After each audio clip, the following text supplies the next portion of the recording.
What's up, ladies and gentlemen? Welcome back here to Weather on the Go, all your weather coverage on this Monday, October the 13th, 2025. We got a lot to talk about in today's weather forecast, including a big storm system with significant severe weather, damaging winds, large hail, and tornadoes will be possible heading towards this weekend.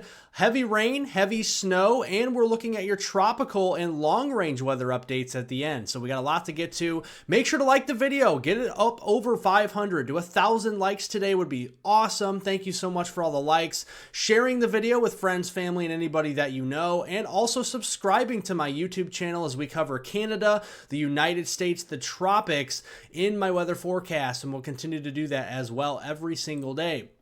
Looking ahead here at the weekend, this is for Saturday, October 18th, and this is 6 days out, and we have a slight risk of severe weather, including the entire state of Arkansas, up into the Missouri Ozarks region, and even as far north as south central Illinois. So we have a risk of severe weather, and this could be bumped up to an enhanced risk or higher as we get closer to the weekend. We're going to talk more about this here in a few minutes. But for this week ahead, we're going to be looking at some much warmer than normal temperatures again here into the heartland of the country, or what we call the Corn Belt, right? We're going to be seeing temperatures a good 15, 20 degrees above normal of what we should see for mid-October standards.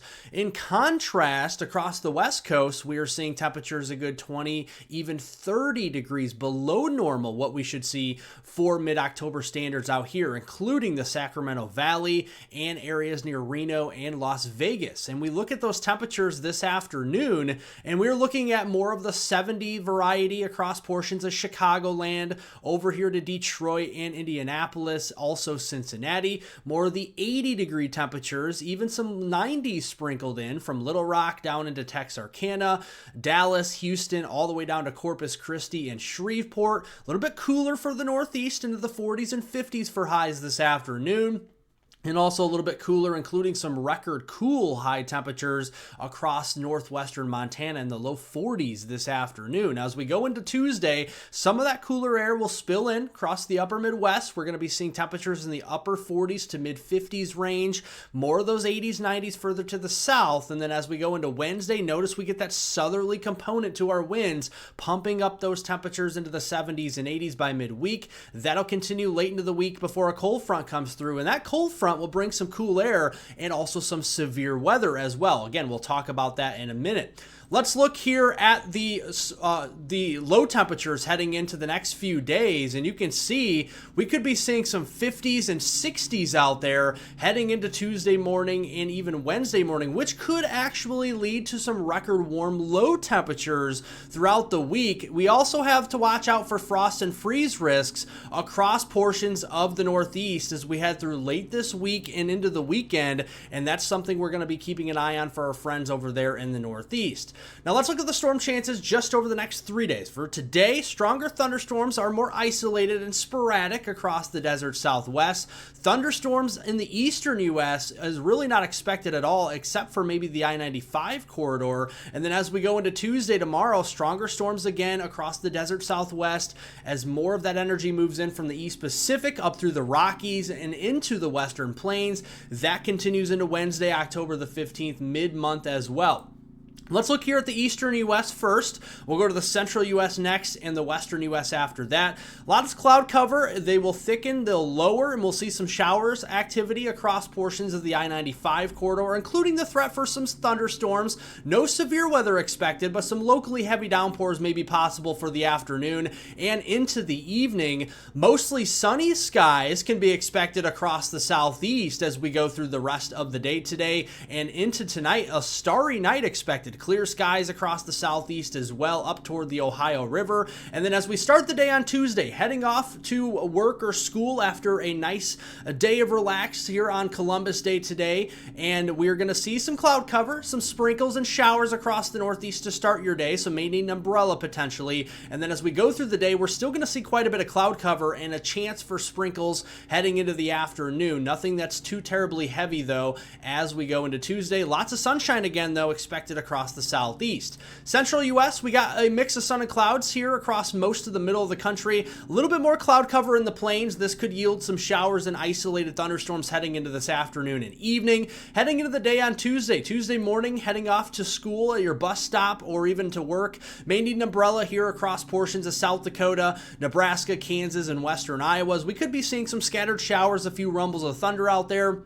And then heading through the day, a lot of rainfall activity spreading across the middle of the country. It's not like it's going to be very heavy rain. There could be some pockets of heavier downpours at times, but I think it's mostly going to be lighter shower activity as we go into Tuesday. Tuesday evening, a lot of that rainfall moves into the Midwest, Minnesota, Iowa, Wisconsin, and northern Illinois. And then we look at the western U.S. here on your Monday afternoon and notice it's very cloudy out here. Lots of precipitation across the desert Southwest. A strong low pressure system is going to move in across coastal California, bringing lower elevation downpours and higher elevation heavy snow into the Sierras. That's something we're going to be keeping an eye on as we go through the day on Tuesday, and all that moisture is going to start to push inland across Nevada, across Utah there, and into the plains as we go into Tuesday.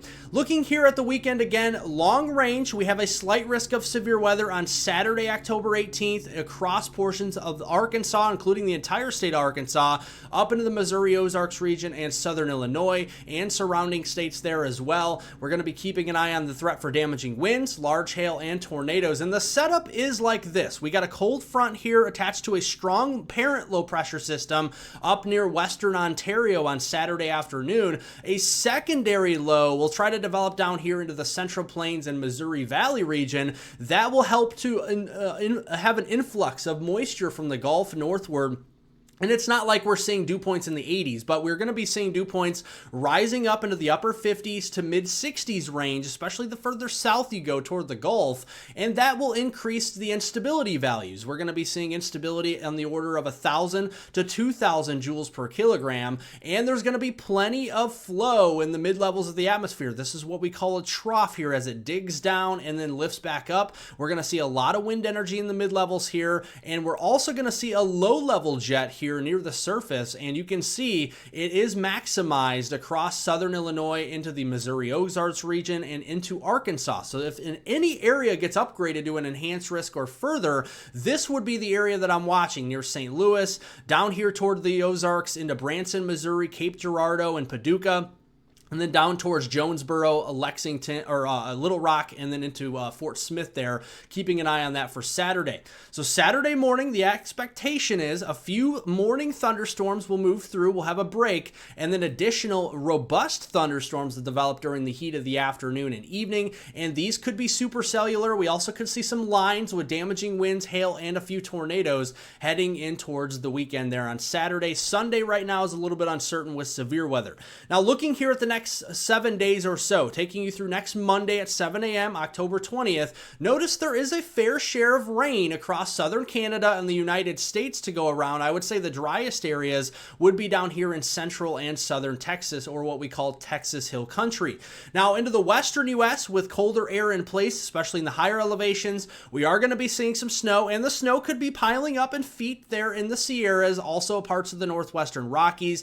Also watching some heavier snow that could pile up 8 to 12 inches from southeastern Saskatchewan, Canada, into central Manitoba, Canada, heading through the week as well. We zoom out the picture. British Columbia, we're not forgetting you. Yukon, the Northwest Territories, even Alaska, we're seeing higher elevation snows over the next 7 days, kind of laying that foundation for the winter ahead for the lower 48, seeing that snowpack increase up there. Now, it will be a breezy week ahead. We are going to be seeing quite a bit of some wind out there, especially in Manitoba where that stronger low pressure system is, and we see some snowfall out there. Could be some blizzard-like conditions at times, so we'll be keeping an eye on that up to the north for our friends in Canada, but some breezy conditions across the lower 48 can be expected. Gusts throughout the week could be anywhere from 25 to 40 miles per hour, 50 miles per hour at times in some areas. Now, in the long range, heading towards Halloween, we're going to be seeing a little bit of a weakness in our jet stream in the middle of the country. That's going to give us a little bit more volatility in the temperature department. We could see a couple warm days, couple cool days, especially cooler out west, and then you could see a lot of volatility with our precipitation. We could see quite a bit of it in the central and the eastern U.S., according to the European extension extended ensemble guidance. You look here at the GFS ensemble extended guidance here, and you can see a little bit cooler here and stronger of a trough across the north and northwest. That would bring in a lot more volatility with our warmer temperatures out ahead of these low pressure systems, cooler air behind them. And you can see it is kind of in more agreement today versus yesterday's video. If you remember that there's a lot more precipitation now on this one, agreeing with the European in the central and eastern U.S. towards late October. So that is something we're keeping an eye on. That wouldn't be a bad thing because here's the U.S. drought monitor that was released this past Thursday on October 9th. And you can see a lot of significant drought and a lot of real estate in the central and eastern U.S. in drought, let alone even the western U.S. in significant drought as well. So a lot of drought is building across the United States, that is for sure. Now, finally, turning over to your tropical update, not a lot to update you on. There is Tropical Storm Lorenzo in the main development region there, and that is going to be curving well out to sea. In fact, that is going to be actually curving back toward Africa in short order, so not really a worry for anybody closer to the U.S. or the Caribbean. On the Pacific side, we look here at a 40% chance of development right off the Mexico coast. Over the next 7 days, again, it's a low to medium chance of developing. And here is your general long-range outlook for the tropics. Again, we're keeping tabs near the Yucatan on this Central American gyre that could spin up some tropical depressions, tropical storms in the East Pacific. Also keeping an eye there on the Atlantic, but I think a lot of those systems in the Atlantic heading into mid and late October will be curving out to sea as climatology does support that, really kind of staying away from the United States. But we'll keep an eye on it, that is for sure. Well, thank you all for watching. If you did enjoy today's weather forecast, I do strongly encourage you to like the video, give it a thumbs up. I would love to get to 1,000 likes today. That'd be awesome. Share the video with friends, family, and on social media. And if you want to subscribe to the channel, if you're not a subscriber, we cover Canada, we cover the United States and the tropics, so make sure to subscribe to the YouTube channel. Turn on the post notification bell to all when you subscribe so you get all my videos, all my live streams here when I do post them on YouTube. Thank you all for watching, folks, and I hope everyone has a wonderful and safe rest of their Monday out there.